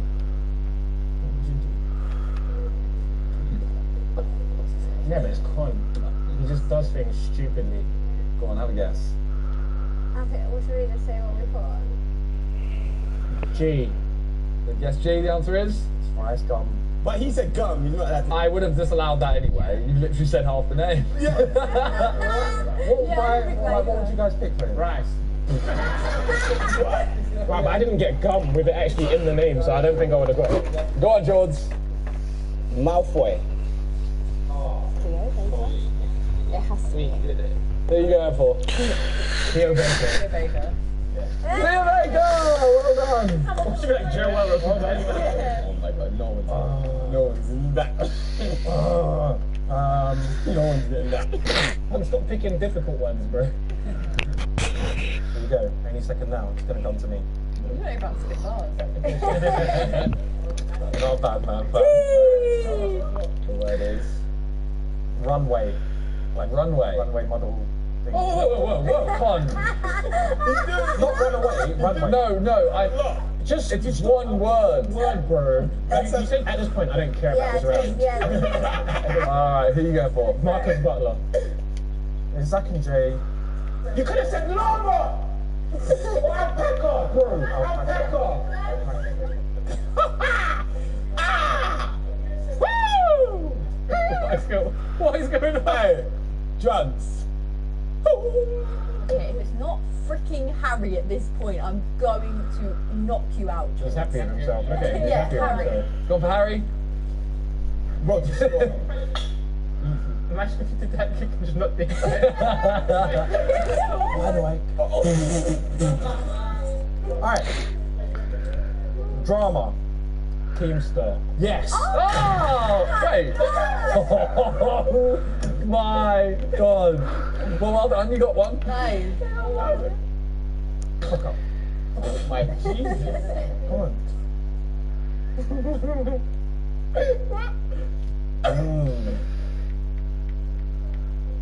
This is hilarious. Me. You. Great. His answer's me. And I don't think it's George. Because I think he'd have said it a lot quicker.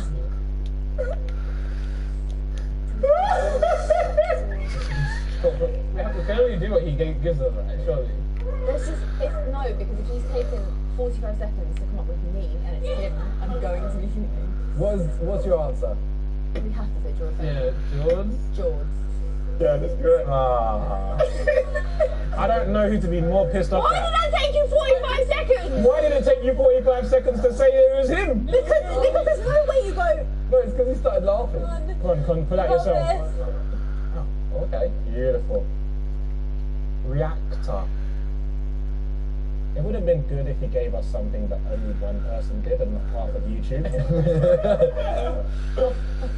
I would trust YouTube because Connor's not helped us here once I would again. trust I say what you said. Okay. And if it's wrong, we blame Connor because Who he's going for. Sniper wall. Yes. I don't know how you guys got that. That's a banger. That would be like a multi-millionaire reactor. Biggest reactor right now.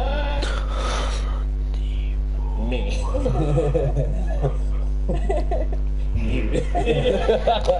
I don't know one word. This is hard. Oh. Trainers. Oh, good for Cal. Callums. They're going Calyx. A little bit more enthusiasm, man. Oh, course. Yeah, it's Cal. That's a brave one, Con. Oh. What about that was missing? Me.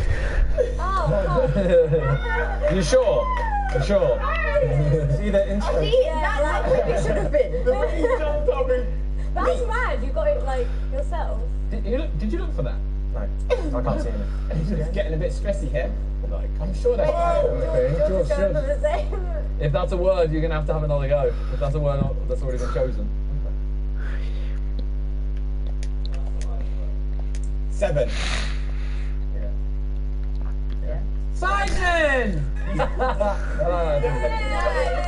Were they sidemen? Yeah. Nice. That was big. Next time, say goats. Yeah, I'd have got that. I like it. Look away, G, look away. Oh. How controversial do you want to get something? He's giving that hint. Stop it. It's actually a big hint, you know. He knows what he's doing. Yeah, he Pick does. another one. No, Con. God, I don't mind. No. You're right. No. Like Makeup. lady. No, yeah, makeup, but you're gonna go for the wrong one. Oh. Why are you doing it again? Stop.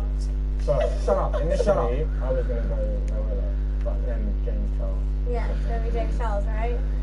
Is it Jeffree Star?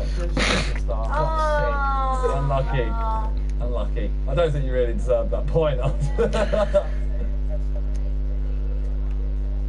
Go on, George. Fortnite.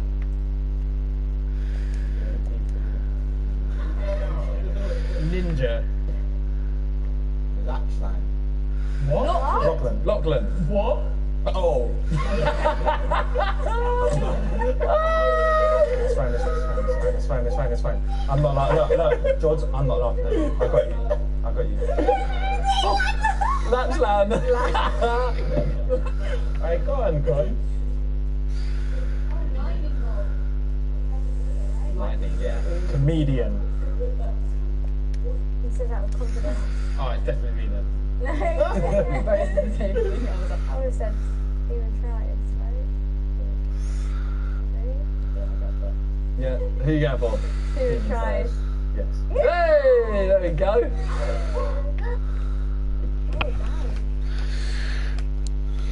Damn, okay. Oh my god, OP. Alright. Rich! Oh, Jesus. Damn. Oh, yeah, it has to be. No, wait.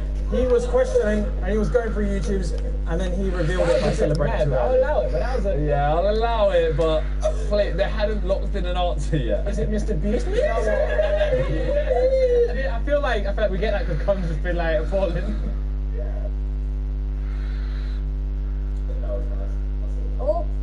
Oh. You don't need to be named Team Stupid after this. Crazy.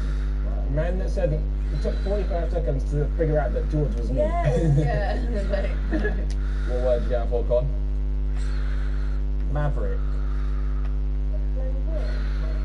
Right? Yeah. Who you going for? Logan Paul. This is brother Jake. So why didn't he say Logan? But I don't know any other associations with Jake. Logan! Why would we ever say the opposite to Logan Paul's brand? Because I thought you'd go to the opposite of what. You know what, Con? You've just done very well to stay in the game. Yeah. Like, Oh, okay. it's like bandana. Fair. Yes, sir. Thank you. Damn, okay. It stresses me out when it's that obvious. It's like, what if it's not? Couple more rows that are available. It's over. I'll take the bottom one. Oh! It's fine. Yeah, it's fine. Holy! Hi. Can I just say, are you going to give us the point for this? If the name has I in it, you don't get the point, no. Oh. I hate you, man. I hate you. You know who it is? Irish guy. Oh, Jacksepticeye. So why didn't you say Irish? I've never watched his channel, so Yeah, but otherwise, you're literally just telling them the name. Mine said gum. And I. Oh. Oh! George, you are actually OP. Hi. Hi. Makeup. James Charles. Oh, you are special. Damn! That's so. What? My team is sad, yeah. What? You do what actually? There's like no more. Just watch the top. Oh, I didn't. Oh, fuck.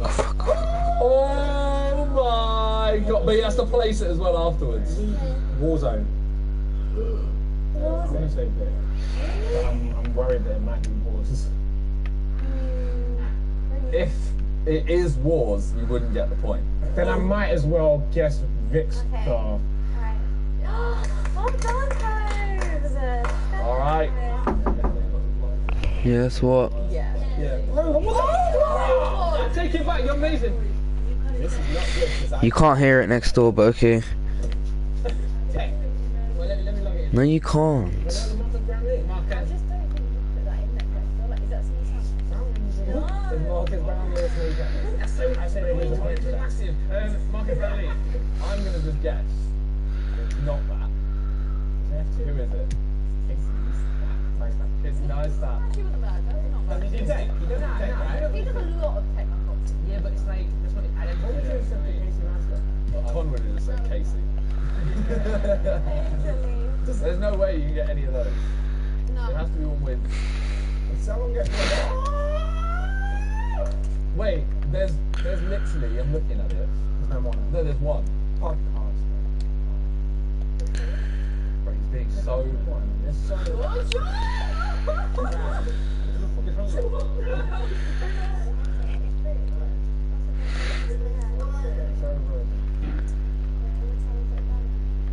You say who you want to say. Okay, I'm gonna say. I don't know. Okay, I'm gonna say Hey Free. I don't know who these guys are. It's Dan and Phil. Oh my god! Who are like? You're disgracing the platform. Iconic YouTubers. Like the science behind this is not. Yeah, George. Physics says that's not going to work. Yeah, he's moved the whole thing. George. The blocks are perfect. Such a Physics.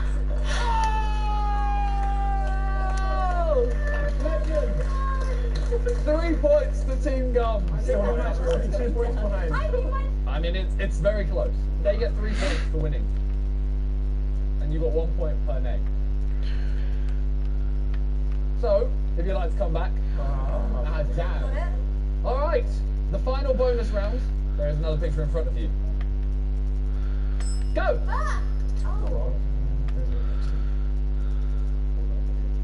This one's taking everyone a little bit. Congratulations. That is wrong. Wait. Yeah. Wait. Uh-huh. No, it's not. Oh my god. Wait. Sam. Are you going for it? Yes, I know who he is. He's answered me. Is this your? You got to look it in. I think I know where he is. Is it The Rock and you? Yes. The answer is The Rock and me. All right, we are back with a returning round where one of you is going to have to take penalty against one of you in goal, and vice versa. Every time you get a question right, you get to take penalty. And you get a point per penalty scored. So as you got the bonus question right, you get to choose. Would you like to go first or second? You'll go first. You'll take penalties first. Yeah. All right, who are you going to nominate? I'll take the penalty. All right, G's going for it. Who's going in goal? You miss G. Oh no. All right, G and Talia. All right, are you ready, Team Gum? You have 2 minutes. Ready? What is the highest mountain in the world above sea level? Mount Everest. Oh, how many wives did Henry VIII have? 6. 1. Hey, okay. Where would you find the Golden Gate Bridge? San Francisco.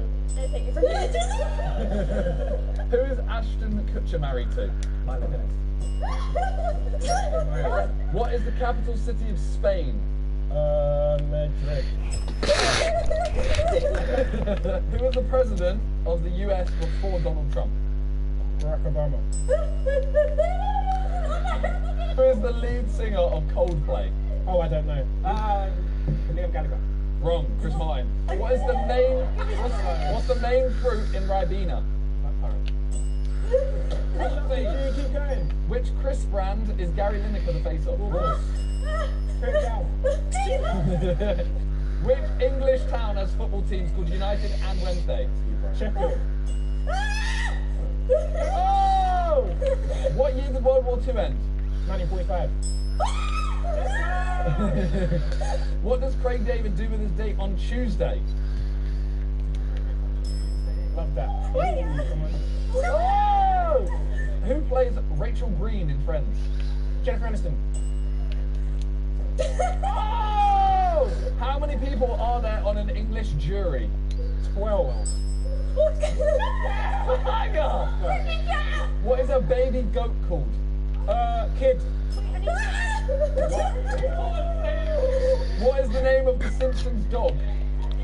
Santa's little helper.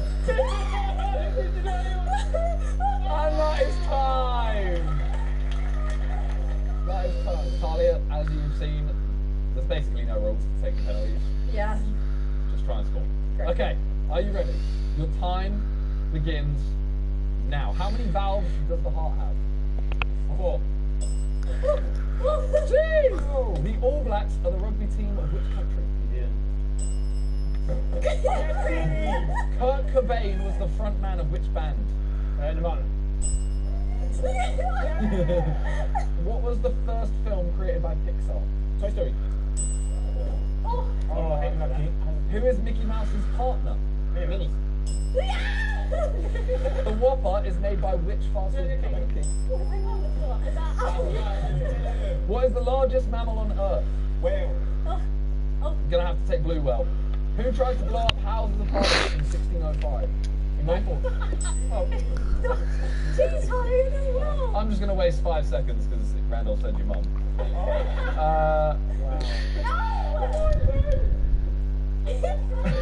What bird is famous for being pink? Flamingo. Yeah! 11 is the central character in which series? Jeez! What is the name of the singer who turned the rain purple? Prince. I was thinking about something else. What is the most played sport in India? Cricket. Oh! In which city would you find the Colosseum? What animal is Pumbaa? Warhog. What company is responsible for making the iPhone? Apple. What country is famous for inventing the taco, burrito, and quesadilla? How many states are there in America? 52, 58. Wrong. Which? There it is. Well done. So, in a shock result before that final, by the way, you were even on scores. Yeah. So, after the final round, the winning team is Team Stupid! Well, thank you everyone. Check out everyone in the description down below. And I'll see you guys next time. Peace.